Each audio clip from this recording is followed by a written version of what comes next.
Монгол Ардын намын дарга учрлыг ерөнхий сайдаар томилох асуудлыг улсын их хурлын нэгдсэн чуулганаар хэлэлцэж байна. Шинээр байгуулагдах учрлын засгийн газрын бүтэц бүрэлдэхүүн ямар байх вэ? Орос Албаны улсын шатхууны экспортын хоригт манай улс хамаарахгүй.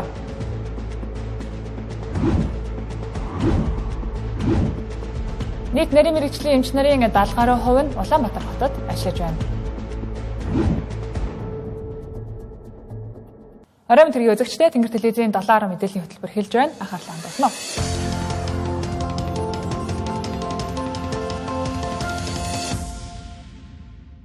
Ардчилсан нам учрлыг улсын их хурлын даргаасаа чөлөөлөгдөхийг шаардаж акц эхлүүлснээс хойш 15 дахь 7 хоног дээр тэдний зорилго биелэлээ оллоо. Гэхдээ ардчилсан намын шаардлага бодит болоход хамгийн их тусалсан хүмүүс нь эрх баригч намынхан гэж өөрсдөө хэлж болно. Угаасаа ч ерөнхий сайд тасан оюун эрдэнийн талынхан гэгдэх 30 орчим гишүүн ардчилсан намын акцийг дэмжиж байгаагаа илэрхийлж байсан. За энэ нь учрлыг улсын их хурлын даргын ажлаа өгөхийг шахсан гэхээс илүүтэй зандан шатрыг засгийн газрын тэргүүнээс нь буулгах зорилготой байсан нь ч нууц биш юм а. Харин өнөөдөр зандан шатрын оронд учрал ерөнхий сайдаар томилох асуудлыг хэлэлцлээ. Ардчилсан намын бойкот болон эрх баригч намын зөрчилдөөнөөс үүдэн хаврын чуулган нийснээс хойш улсын их хурл хуралдаж чадаагүй. За ингээд улсын их хурлын гацаанаас нь гаргахаар өнгөрсөн баасан гарагт Монгол Ардын нам бүтцийн байгууллагуудаа ээлж дараалан хуралдуулсан. Харин энэ үеэр зандан шатар ерөнхий сайдын ажлаа өгөхөр болж тэр дороо улсын их хурлын чуулганыг оройн 18 цагт зарлаж хуралдуулсан байдаг. За гэтэл 2-7 хоногийн туршид эрсэнд бүрдэхгүй байсан улсын их хурлын чуулганд 70 гаруй гишүүд орж ирсэн.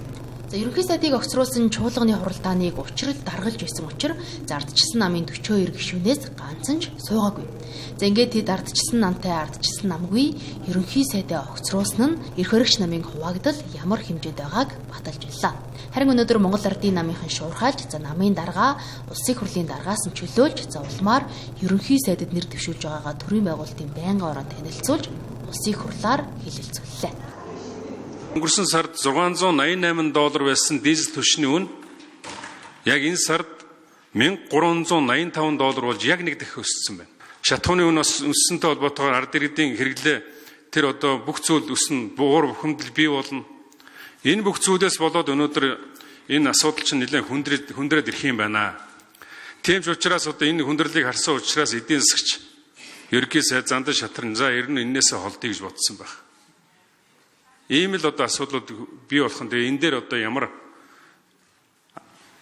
юм шийдэх юм бэ? Шатхуун хангалтыг одоо хятадаас 30% шийдэжээ. Нийлүүлэлтийг огт битгий таслаач гэдэг байр суурийг бол бас тодорхой илэрхийлсэн. Одоо ерөнхий сайдын хувьар бол энэ хоёр хөрштэй энэ хэлэлцээрүүдийг үргэлжлүүлнэ. Оросын холбооны улсдаа бол энэ хэлэлцээрээ үргэлжлүүлээд явна.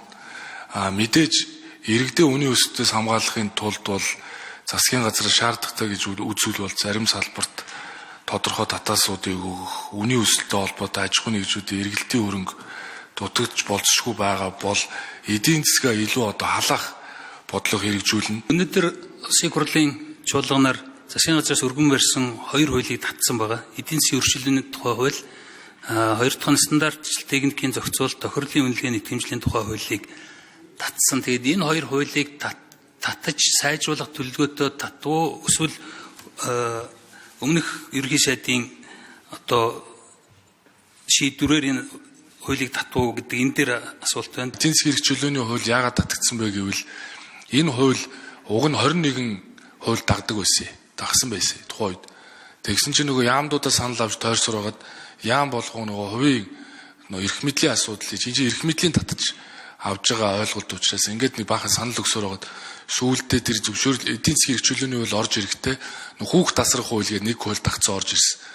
Тэгэхээр нөгөө их хурлын гишүүдийн шүүмжлээд байгаа нь аргагүй шүү дээ. Энэ хууль чинь дагсан хуулиудтай орж ирэх ёстой. Тэгэхээр ардын намын бүлэгч тэр ардчилсан намын бүлэгч тэр нэгдээд энэ эдийн засгийн эрх чөлөөний хуулийн концепцээр нэгдчихвэл энэ хуулиа авч орж ирээд одоо хэрэгжүүлэх болцоо бүрэн байгаа гэж ингэж бодож байгаа.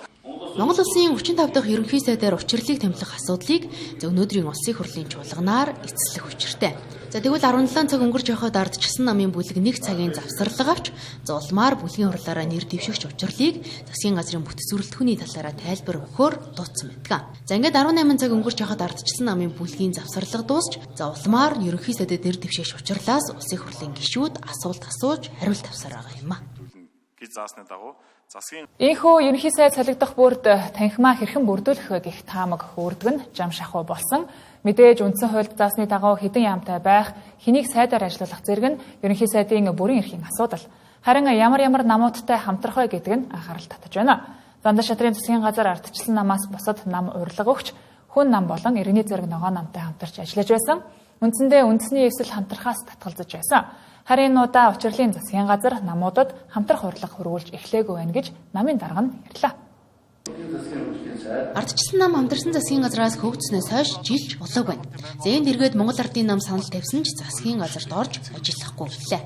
Манай ган төмөр дарга бас намынхныхаа шүүмжилд дор нийгмийн бас дургуутсалд дор улс орны эрх ашиг гэж урдаа тавиад хамтарсан засгийн газарт орж ажилласан. Эсвэл нь Монгол Ардын намын бахарлын шийдвэрээр хөөгдөд гарсан. Ийм учраас миний хувьд маш тодор. Би тэр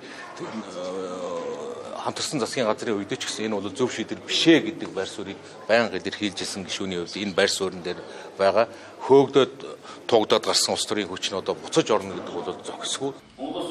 Харин Зандаа шатрын засгийн газарт орж ажиллахаас татгалзаж байсан үндэсний эвсийн тухайд энэ удаад бодож байж шийдвэр гаргана гэдгийг хэлж байлаа.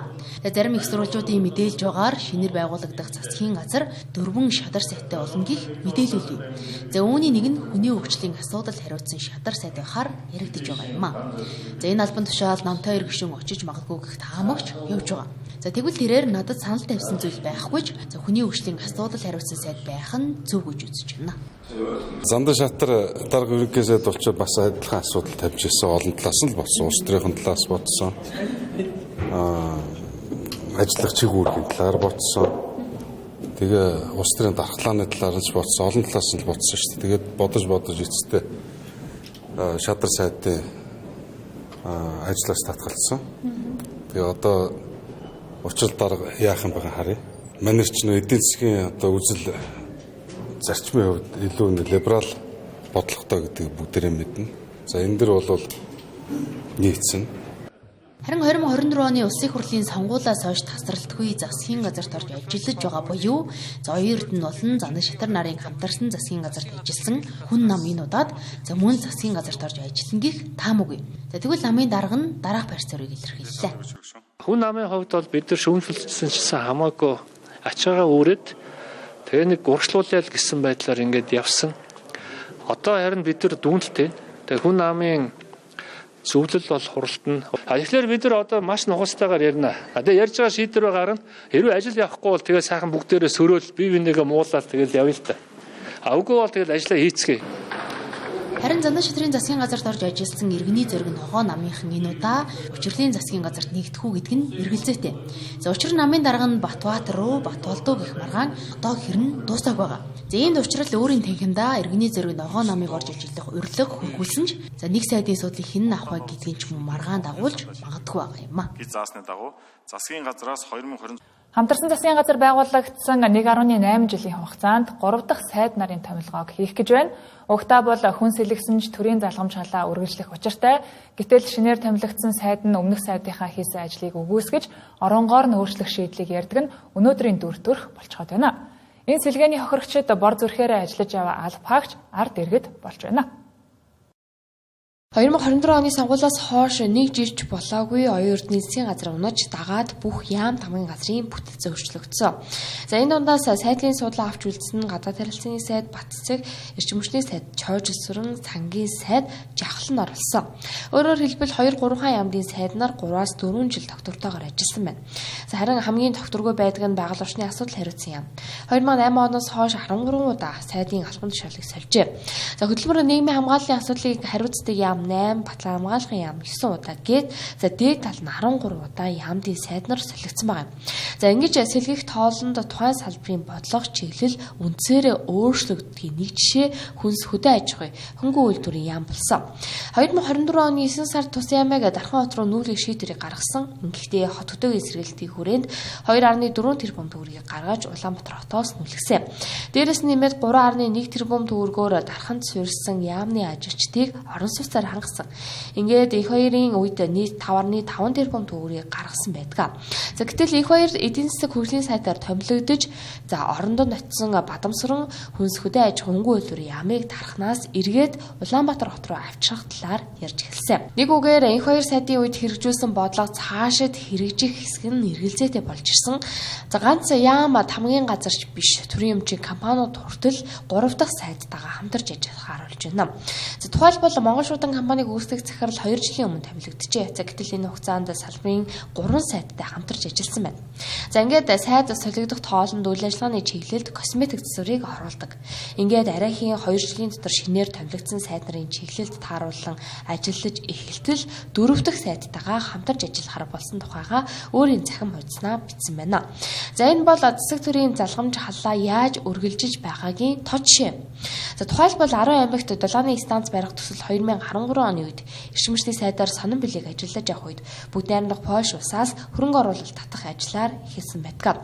За гэвч энэ төсөл нэг хэсэгтээ таг мартагдаж улмаар 2021 онд бүгд найрамдах Солонгос улсын эцсийн банкны санхүүжилтээр энэ төслийг хэрэгжүүлсэн байдаг. Өөрөөр хэлбэл Польш улсаас билехэн хөрөнгө оруулалт татах боломжийг өмнөх сайдын үед нээж өгсөн хатал за төслийг дараагийн эрчим хүчний сайд нь үргэлжлүүлж чадаагүй өнөөдрийн төсөл байдалтай нүртэлсэн юм а. Ойрын өдрүүдэд туулын хурдны замын төсөлтэй холбоотой асуудал өндрийг авч байгаа.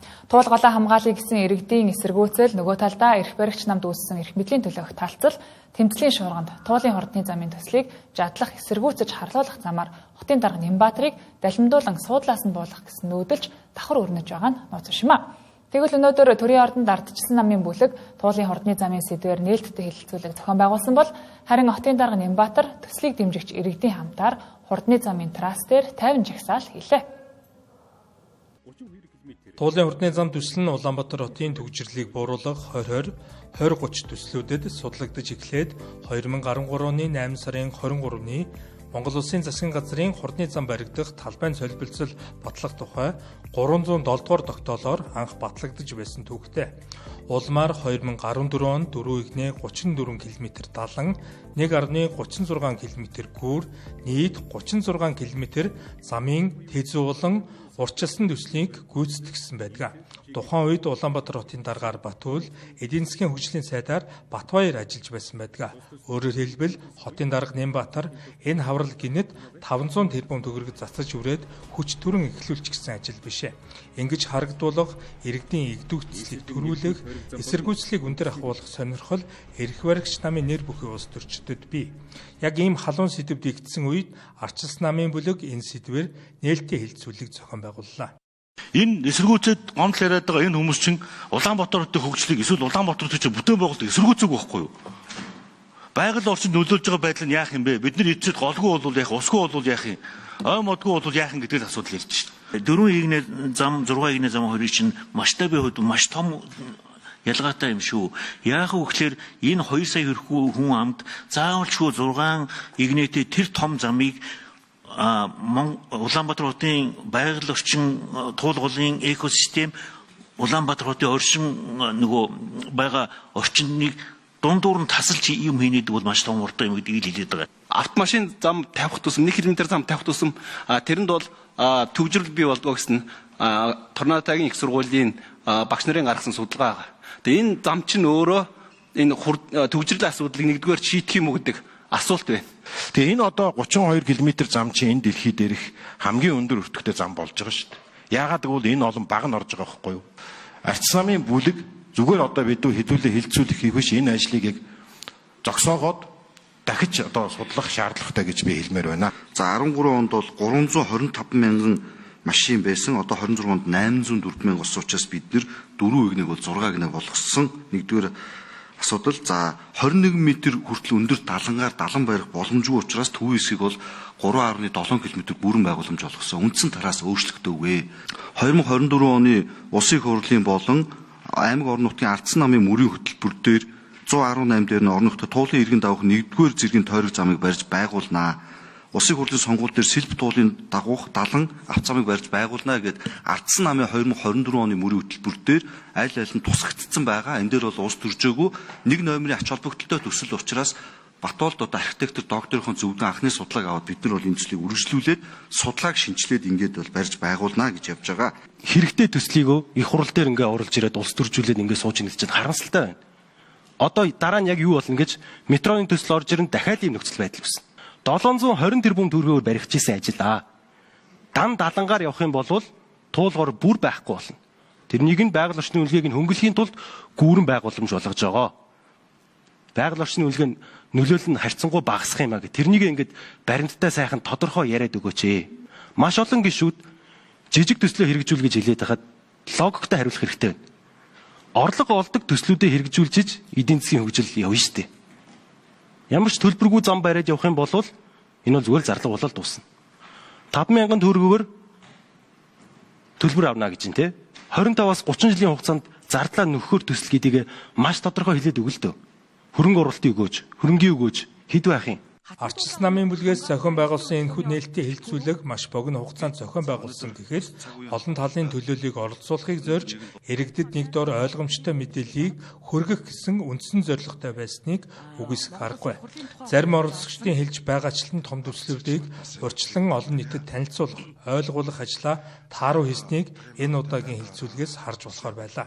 Том төслийг баталсан нийслэлийн иргэдийн төлөөлөгчдийг өөрсдийн сонгогдсон дүүрэг хороондоо туулын хурдын замын талаар сурталчлах, таниулах үүрэгтэй гэдгийг ч зарим их хурлын гишүүд хэлж байсан юм а.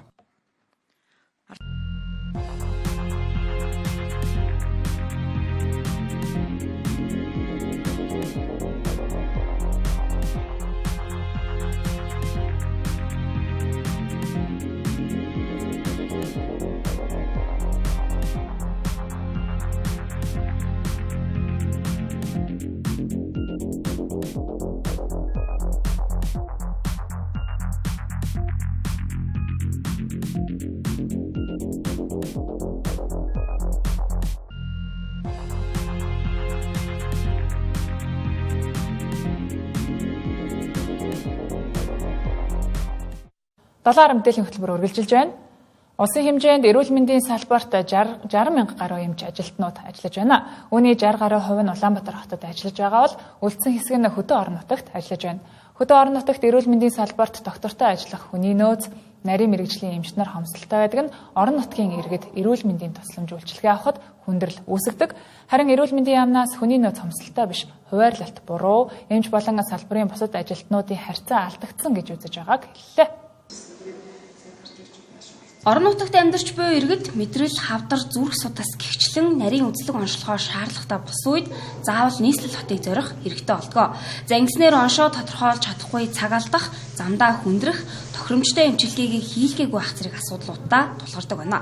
За дээрх нарийн мэрэгжлийн эмч нарын 70 гаруй хувь нь Улаанбаатар хотод төвлөрсөн байгаа нь орон нутагт тусламж үйлчилгээний хүртээмжийг хязгаарладаг байна.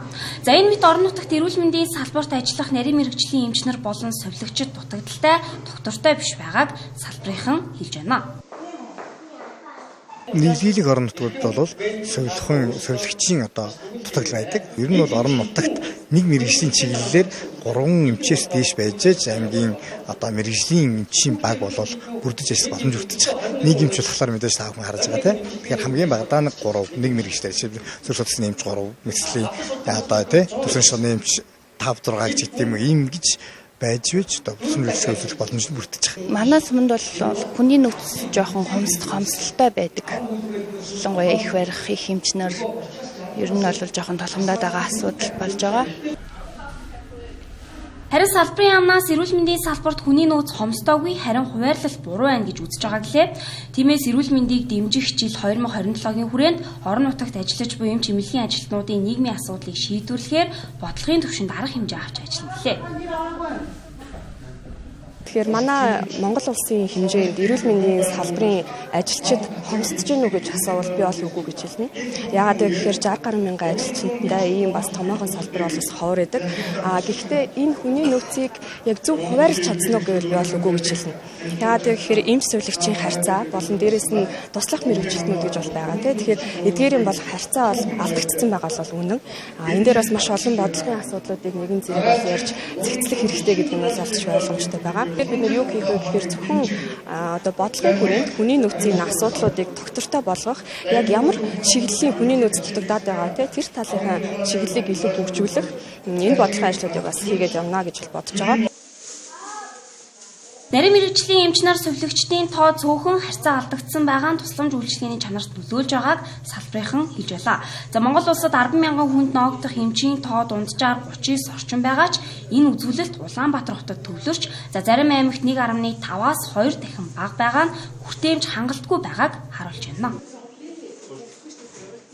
Өнөөдөр буюу олон улсын эмч нарын баярын өдрөөр эрүүл мэндийн яамны харьяа байгууллагууд, нийслэл, орон нутгийн эрүүл мэндийн байгууллагын удирдах ажилтнууд салбарын тулгамдж буй асуудал, цаашдын ажлын төлөвлөгөө, хийж хэрэгжүүлсэн ажлын тайланг хэлэлцлээ. Монгол Улсын засгийн газраас 2027 оны эрүүл мэндийг дэмжих жил болгон зарласан. За энэ хүрээнд олон улсын эмч нарын баярын өдрөөр эрүүл мэндийн салбарын удирдах ажилтнууд бол одоо хилэлцүүлэг өрнүүлж байна.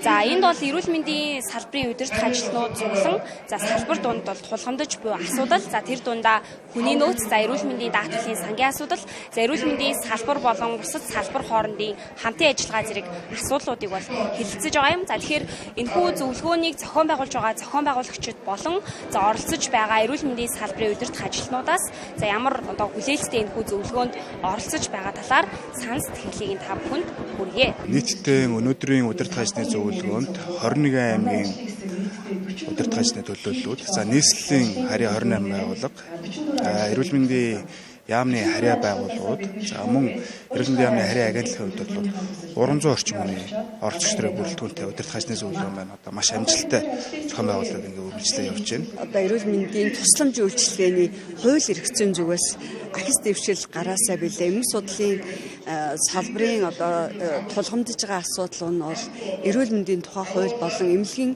тусламж үйлчилгээний тухай хуулийн шинжилэлтээр өөрийнхөө салбарын одоо хууль эрх зүйн заалтуудыг оруулж ирэх ийм одоо зорилготойгоор ажиллаж байгаа. Тэгэхээр одоо их хурлын гишүүд болон энэ хууль дээр ажиллаж байгаа хүмүүсд бид нар саналаа өгсөн байгаа. Эрүүл мэндийн салбар бол улс орны хөгжил, хүмүүсийн амьдралын чанарт шууд нөлөөлөх салбар. За тиймээс эрүүл мэндийн салбарын асуудал бол зөвхөн эрүүл мэндийн яамны бус бүх салбарт хамаарах асуудал гэдгийг салбарынхан онцолж байлаа. За энэ хүрээнд салбар хоорондын хамтын ажиллагааг сайжруулахад онцгойлон анхаарч ирсэн. За энэ дээр бол хамгийн томоохон гол зорилтууд нь юу вэ гэхээр хууль эрх зүйн багц өөрчлөлтүүдийг, шинжилэлүүдийг хийх, за энэний дагаад санхүүжилтийг, салбарын санхүүжилтийг нэмэгдүүлэх, 3 дахь том зорилго нь бол салбар дундын хамтын ажиллагааг бол бэхжүүлэх гэдэг ажлууд байгаа. Тэгэхээр бол энэ эрүүл мэндийн асуудал гэдэг бол ерөөсөө эрүүл мэндийн яамны ажил бол биш. Бид бүхний хамт олонны иргэн нэг бүрийн л одоо хамтын ажиллагааны үр дүнд л бий болох энэ ажил юм. Халдвар шүтэн судлалын үндэсний төвийн хувьд бол энэ 2026 он бол онцлог жил болохоор байгаа. Яагаад тэгэхээр бол хүчний хяналт сэргийлтийн үндэсний төв зохион байгуулагдахаар ингэж харагдаж байна. Тэгээд энэ дээр бол бид бол бас тодорхой хэмжээний өөрсдийнхөө байр сууриа илэрхийлж ингэж орцсноо гэж бодож байгаа. Дашим дурдхад эрүүл мэндийн салбарт нийт 67360 хүн ажиллаж байгаагаас 15973 их эмч, 15152 совилогч, 1169 их баригч, за 1635 бага эмч болон бусад мэргэжилтэн ажиллаж байна. 2025-аас 2026 оны хичээлийн жилд анагаах ухааны чиглэлээр 18 их дээд сургуульд нийт 24.8 мянган суралцагч суралцж байна. Эрэгтэй хүн хээгүүн дээр ирчүүд автомашина өөрөөсөө илүү онцлуулдаг гэх мэтийн явган яриа өнөө цагт анхааруулгын тохио болсон. Учир нь Монгол улсын хэмжээнд эрэгтэй эмэгтэй хүний дундаж насалт 9.5 жилийн зөрүүтэй байна. Зөвхөн Чингэлтэй дүүргийн хэмжээнд гэхэд 30-аас 65 насны 28 мянган эрэгтэй амьдарч байгаа ч тал нь эрүүл мэндийн даатгал төлдөггүй. Төдий хэмжээгээр эмнэлгийн үйлчилгээ авдаггүй тухай тус дүүргийн эрүүл мэндийн төвөөс хэллээ. 30-аас 70 наснд эрэгтэйчүүдийн эрүүл мэнд хамгийн эрсдэл бүлэгт тооцогддог. За энэ наснд архаг хууч өвчин эмгэг ужиграх, зүрх судас чихрийн шижин амьсгалын замаар өвчлөх, нас барах тохиолдол эмэгтэйчүүдийг бодвол 2.5 дахин өндөр байдаг байна. Мөн эрэгтэй эмэгтэй хүний дундаж наслал бараг 10 шахам жилийн зөрүүтэй байгаа нь нийтхүү амын эрүүл мэндийн төвшин ямар хэмжээнд байгааг Шингэлэг дүүргийн нэгдсэн эмнэлгийн мэргэжлэнүүд хэллээ. За тиймээс дүүргийн хэмжээнд эрсдэл бүлгийн 30-аас 70 насны эрчүүдээ эрүүл мэндийн үзлэгт хамруулж эрсдлийн үнэлгээг тогтоон хяналтанд авах эрчүүд өөртөө хариуцлагатай аяныг эхлүүлэхээр болжээ. Бид 30-аас 60 насны эрчүүдийн нийтлэг түгээмэл байдаг зүрх судасны эмгэг, чихрийн шижин, хавдар гэх мэтчлэн эдгээр хүчнүүдийн одоо бүртгэл, оншилгоос дэлгэрүүлгийн ажлуудыг хийх юм аа. За ингэснээрээ бид манай дүүргийн хэмжээнд энэхүү насны эрчүүдийг бүртгэлд хамруулад, за үүгээрээ дамжуулаад цаашдаа өрхийн эмнэлгүүд анхан шатны эмнэлгийн үйлчилгээ хүртээмж чанарыг сайжруулахын зорилт тавьж байгаа. Аяны хүрээнд ирэх 4-р сарын 1-ний өдрөөс эхлэн өрхийн эрүүл мэндийн төвүүдэд 30-аас 65 насны эрэгтэйчүүдийг бүртгэн авч нарийн чигсэн үзлэг шинжилгээнд хамруулах юм байна. За үүнд эрэгтэйчүүдийн нас баралтын тэргүүлэх шалгаанд тооцогддог зүрх судасны өвчин, чихрийн шидэн зэрэг өвчлөлийн эрт хэтрүүлэг, эрсдлийн үнэлгээ багтаж байгаа юм байна. 30-аас 60 насны иргэдийн дунд эмэгтэйчүүдтэй харьцуулах юм бол өвчлөл 7 дахин өндөр, за нас уралт бүр 4 дахин өндөр гэсэн ийм статистик үзүүлэлт харагдаж байгаа. 30-аас 60 насны эрэгтэйчүүдийг анхан шатны тусламж үйлчилгээг өрхийн эрүүл мэндийн төвөөр дамжуулаад нэгдүгээрт бүртгэх, за хоёрдугаарт мөн халдварт бус өвчний эрсдлийн үнэлгээ хийх ийм зорилтыг тавиад эрчүүд өөртөө хариуцлагатай гэсэн аяныг Шингэлэг дүүргийн хэмжээнд одоо хэрэгжүүлж эхлэв байна. Судалгаа хийгээд үзэхээр 70 орчим хувь нь өнгөрсөн жил одоо эрүүл мэндийн ямар нэгэн тусламж үйлчилгээ аваагүй ч юм өөрөө ямар өвчтөө гэдгийг мэдээгүй юм эрэгтэйчүүд байгаад. 36 мянган суур терапиг одоо 100 гаруй мянган төгрөг болоод нэмэгдүүлж ингэж эрэгтэйчүүдтэй бас даатгалын зүгээс анхаарал хандуулж бодлоготой одоо өөрчлөлт оруулж байна. Шингэлэг дүүргийн хэмжээнд өрнөж байгаа эрчүүд өөртөө хариуцлагатай эрүүл мэндийн үзлэгт хамрагдах тухайн дүүргийн 30-аас 60 насны иргэд ирэх 4-р сарын 1-ний өдрөөс эхлэн харьяа өрхийн эрүүл мэндийн төвдөө хандаж бүртгэлээ хийлгүүлэх шаардлагатай гэлээ.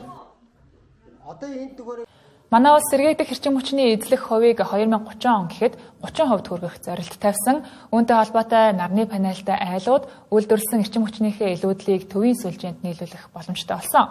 Гэхдээ түгээгч компаниуд өрхүүдээс 50%-аар өндөр дүнгээр эрчим хүчийг авч бага дүнгээр түгээж алдагдал хүлээж байгааг холбогдох их сурвалжууд хэллээ.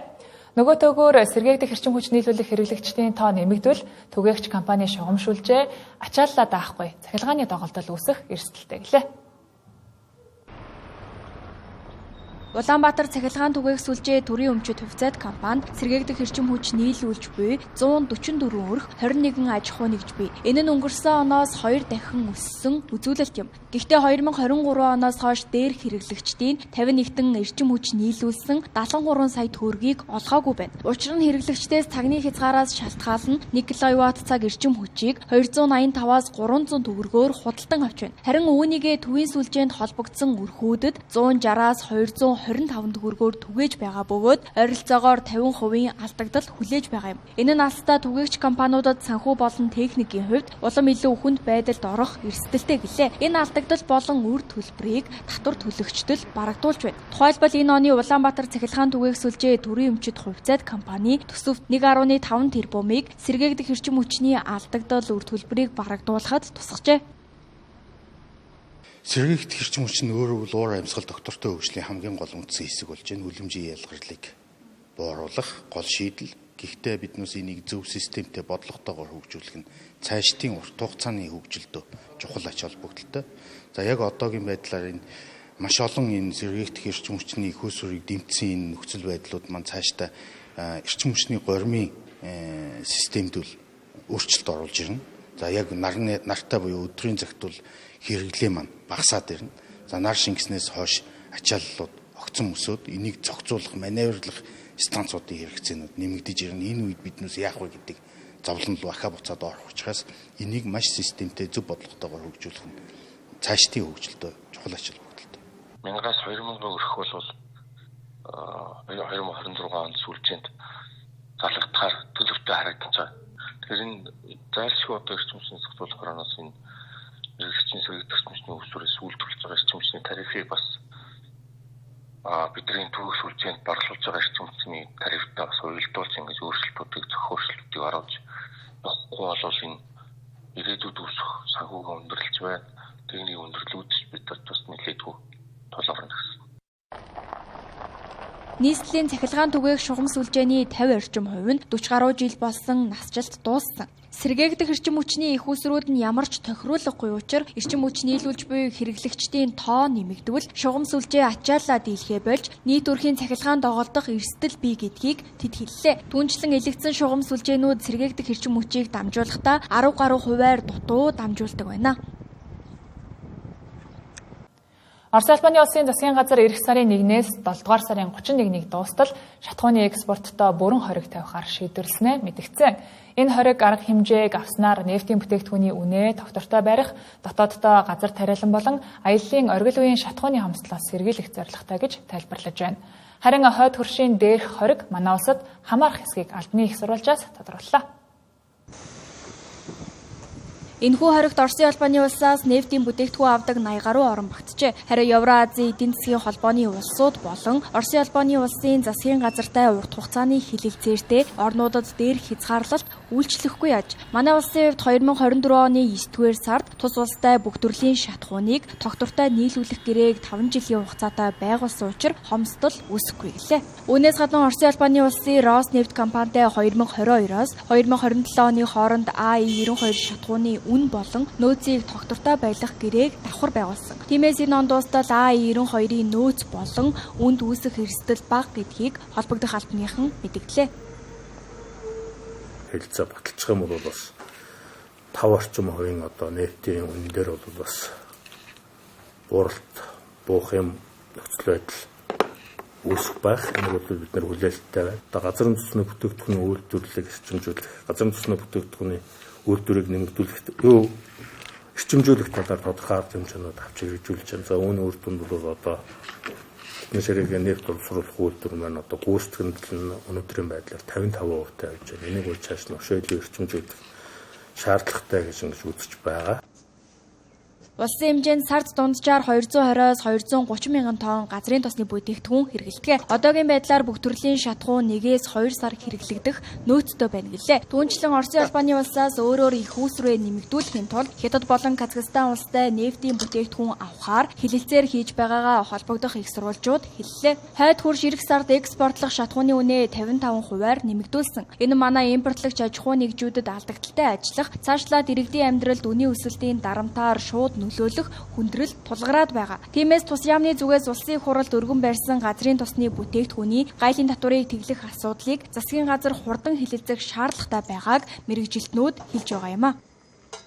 Тэгээ засгийн газар хооронд хилэлцээр байгуулсан экспортын хоригт Монголоос хамаарахгүй гэсэн юм залттай байхгүй гэрэн. Тэгэхээр бид нар Оросын талаас хилэлцээрийнхаа дагуу шатхуунаа нийлүүлнэ гэсэн хүлээлттэй юм бодолтой байна. Олон улсын геополитикийн тогтворгүй байдалтай холбоотой улс орнууд шатхууны хомсдлоос сэргийлэх алхмыг хэрэгжүүлж байна. Манай улсын хувьд эх сарын 15-наас шатхууны нөөцийн сав барих ажлыг эхлүүлэн гэлээ. Түүнчлэн тариалан эрхлэгчдэд нэмэгдээгүй үнээр 10,000 тонн дизель түлш борлуулахар болжээ.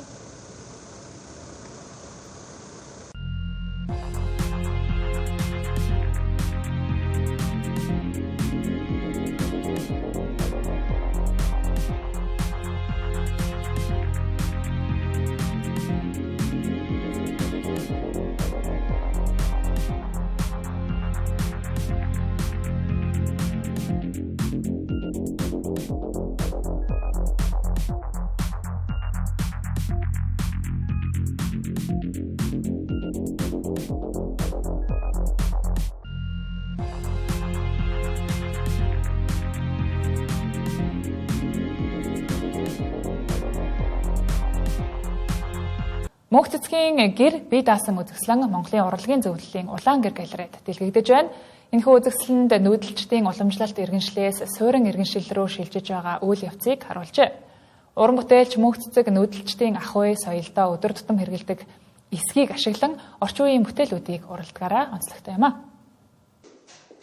Техник технологийн дэвшилттэй байдлаас үүдэн хүмүүс амьдралын төдийгүй сэтгэлгээний хэв загварын хувьд ижилсэх хандлагатай байгааг тэрээр өөрийн 108 хөрөг бүтээлдээ илэрхийлсэн байна. Тиймээс үзэгчид уг бүтээлээс өөрийгөө хайж олох бололцоотой гэдгийг онцолсон юм. Мөн тэрээр энэхүү үзэгсэлэндээ дараах асуудлуудыг хүчтэйгээр хөндөнд тавьжээ. Үүнд гэрийн тухай ойлголт орчин цагт хэрхэн өөрчлөгдөж байгааг асар уртаа өөрчлөгдөж байгаа энэ цаг үед ухамсартайгаар амьдрна гэдэг нь ямар ойлголтыг илэрхийлж байгааг өөрийн бүтээлүүдээр нээн харуулахаар зорьсон байна. Сүүлийн 25 жил бол энэ одоо хоньны ноосоор болон орчин үеийн чиглэлээр уран бүтээлээ тойрвж байгаа. Ноосны одоо эсгий гэдэг маань болохоор одоо яг үгийн үндсээр бол эсийг гүйгүүлэгч гэдгээр одоо хүний одоо эсийн түвшинд хүртэл одоо тэр гоё хайр инрэл тэр маш гоё гүн гүнзгий утга агуулгыг одоо түгэж идэг материал юм болов уу гэж би боддتي. Уран бүтээлч мөнх цэцэг хүн ба байгаль хоорондын нарийн шүтэн барилдлага хийгээд өвөг дээдсийн уламжлалт мэдлэгийг орчин үеийн өнцгөөс дахин тайлбарлах байдлаар эсгийн урлалын бүтээлүүдэд туйрвдаг. Суурин иргэншилд утааны асуудал хүчтэй хөндөгддөг бол харин уран бүтээлч мөнх цэцгийн хувьд тархины утаа гэх асуудлыг энэ удаад хөндөж илэрхийлсэн бүтээлээ үзэсгэлэндээ багтаажээ. Анх Нью-Йоркийн нэгдсэн үндэсний байгууллага дээр үзэсгэлэнд одоо Монголоо төлөөлж оролцохдоо би 21 зурлаар энэ хөргөө хийжсэн. Ингээд үзэсгэлэнд бол 108 зурлаар оролцож байгаа.